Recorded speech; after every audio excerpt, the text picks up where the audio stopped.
You may not have heard about these secret countries, but if you have, let us know in the comments below. I've compiled a list of 10 of the most secretive countries in the world that are probably impossible to visit. Let's check them out. Number 10, Balochistan. In the Balak region, a sizable province that comprises roughly 45% of Pakistan, August 11th, 1947 is a significant day. This marks the day when Balochistan gained its independence. At least that's what Balak nationalists believe. They contend that little than a year after the British departed, they still recognized Balochistan as a state, and Pakistan annexed it illegally. Conversely, Pakistan maintains that each of the 4 provinces that comprise Balochistan freely chose to become a part of their nation. There's no denying that ties between the authorities of modern-day Balochistan and their subjects are tense, regardless of the historical fact. The province descended into turmoil that has engulfed it ever since a Pakistani army captain took advantage of a local girl in 2005. The aspiring country is currently under de facto military rule, but its exiled leadership is still pushing for complete autonomy or independence from Pakistan. Even if the majority of Balaks want to secede from Islamabad and see it with suspicion, it doesn't appear realistic that they will ever succeed in doing so. Number 9, the Republic of Lakota. It's not often you find a new country in North America, especially not one this big. I mean, who could have expected it? It turns out that Lakota is in the Midwest. Lakota is the historic tribal homeland of the Lakota Sioux, who revered the Black Hills. It spans more than 1,600 kilometers or 1,000 miles, through Montana, Nebraska, Wyoming, North Dakota, and South Dakota. The tribe obtained the territory in an agreement with Washington in 1868. The reason why you don't see many people from Montana speaking Sioux anymore is because of the gold rush. When prospectors began pouring into the Black Hills, the government silently disregarded its own treaty and allowed the Lakota to be forced from their territory. When the Supreme Court considered the evidence in 1998, it found, quote, "a more ripe and rank case of dishonest dealings may never be found in our history." Number 8, Epirus. 2008 saw Kosovo declare its independence from Serbia and establish a government of its own with Albania's help.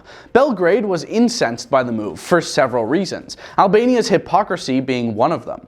Although supporting Kosovo's transition to independence, Albania has long disregarded northern Epirus, a potential state in its own south. The province, home to 40,000 ethnic Greeks in Albania, has had tense relations with Tirana for many years. Greece and Albania were formally at war with each other over its status from 1946 until 1986. In 2013, the foreign minister of Albania expressed dissatisfaction over Greece's failure to repeal a province-related statute that had placed both nations in a state of suspended conflict. While northern Epirus's Greek residents aspire to join Greece, the province now operates more like a semi-autonomous nation. Enver Hoxha, the dictator of Albania, handed the community control over 99 nearby villages during the communist era. Greeks residing in the area now assert that Tirana is discriminating against them. Number 7, Abkhazia.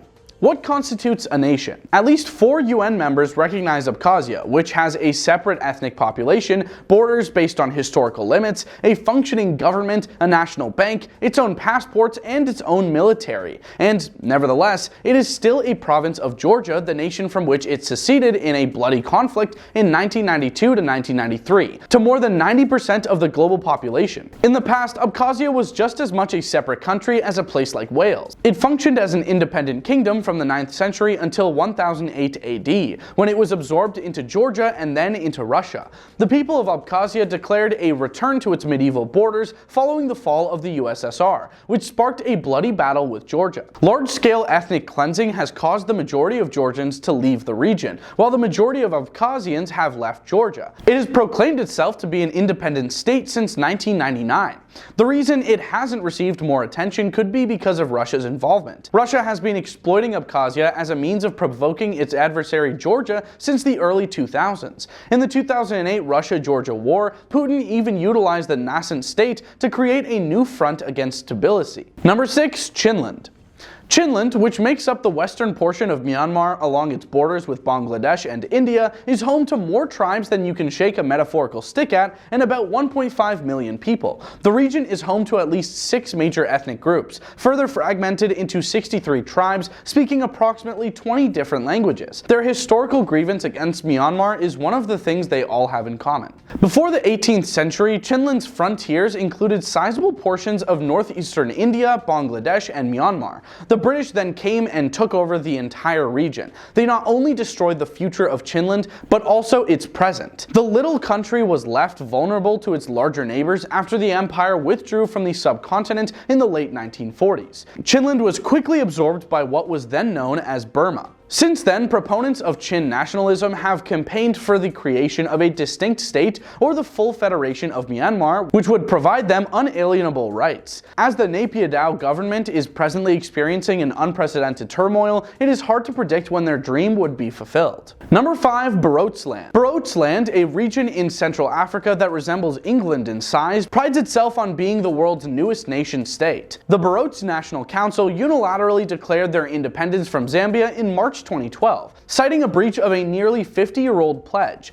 The Barotseland royal family claims that the kingdom was intended to have total autonomy within Zambia as a result of its 1964 Treaty of Membership. The colonial British government had acknowledged the area as an independent nation up until that point. Nevertheless, Barotseland was completely absorbed into Zambia at the time the treaty was signed, becoming little more than an ordinary province with no unique identity. Since then, attempts to stir up independence have been met with beatings and gunshots.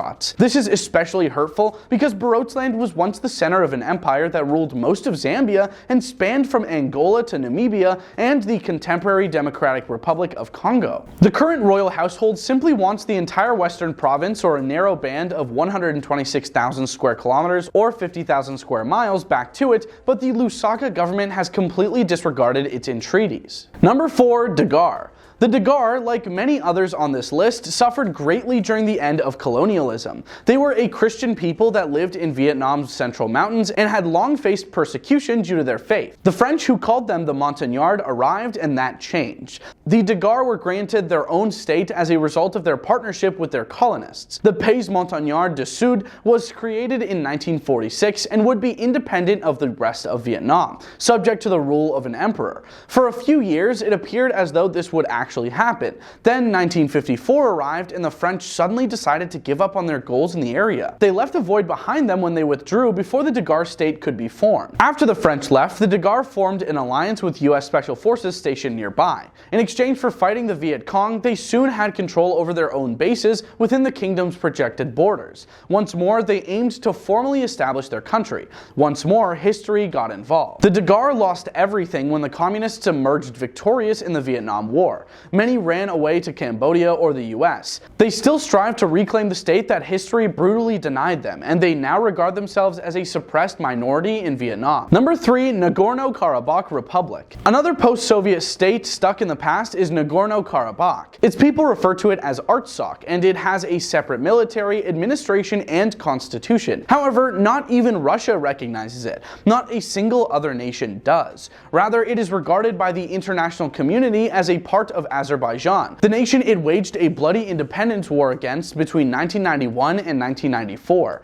This might have something to do with geography. Azerbaijan completely encircles Nagorno-Karabakh, one of the most awkwardly positioned wannabe countries on Earth. It's scarcely larger than a country we'll get to later on the list, and trapped up in the mountain. Like a thin umbilical cord, a single corridor of occupied Azeri land links it to Armenia, whose population share ethnic roots with Azeri citizens. It is improbable that Azerbaijan and Armenia would reach a consensus about the status of Nagorno-Karabakh. During the post-Soviet war, there was an astounding amount of ethnic cleansing on both sides, and fighting still costs hundreds of people annually. Number 2. South Ossetia. Just 50,000 people live in South Ossetia, a tiny region in Georgia's north that has only 4,000 square kilometers or 1,500 square miles of rocky, windy, and mountainous terrain. However, its people think that their region is a separate country. They are ethnically more similar to the Ossetians of Russia than they are to other Georgians, and they speak a separate language. They too declared their independence in response to the dissolution of the USSR, much like Abkhazia did, but this time the conflict wasn't quite so decisive. South Ossetia was still a volatile region of Georgia in 1992, although it was now under the patrol of peacekeepers from both Georgia and Russia. The conflict's resentment subsided for the next 14 years, until an autonomy vote in 2006 finally caused them to explode. Just 2 years later, Georgia dispatched tanks to subdue its rebellious region, only to be driven out when Russia launched an invasion. South Ossetia has had its own government and remained de facto independent ever since. It's unlikely that this situation will endure for long. President Leonid Kibilov announced in October 2015 that he intended to formally incorporate the area into Russia. Number 1. The Sovereign Military Order of Malta. In contrast to almost all other concealed countries in this list, the Sovereign Military Order of Malta enjoys international recognition. It maintains diplomatic ties with 6 more nations in addition to Palestine, and bilateral ties with 105 additional nations. Its passports are accepted in many of the world's major countries, and it has permanent observer status in the UN. Its territory is essentially non-existent. Furthermore, it makes no claims at all. The order's incredibly lengthy past is what accounts for its peculiar existence. Founded in the 11th century, this order of Catholic knights formerly controlled and inhabited the islands of Malta. Then Napoleon paid a visit in 1798. After being expelled from its native country, the order moved to Italy, where Catholic countries still acknowledged it as a valid state. This situation persisted for the next 217 years for whatever reason. These days, the order only controls 2 structures in Rome. There is no explicit intention to take back the island of Malta, and the majority of its 13,500 members are engaged in humanitarian endeavors. Nonetheless, it continues to function as a state with the same rights as many others in more than half of the world's countries, including the majority of the EU and Canada. That's our list. Thanks so much for watching. Give us a follow if you'd like to keep exploring the world with us. I've been your host Yusuf, and I hope you have a fantastic day.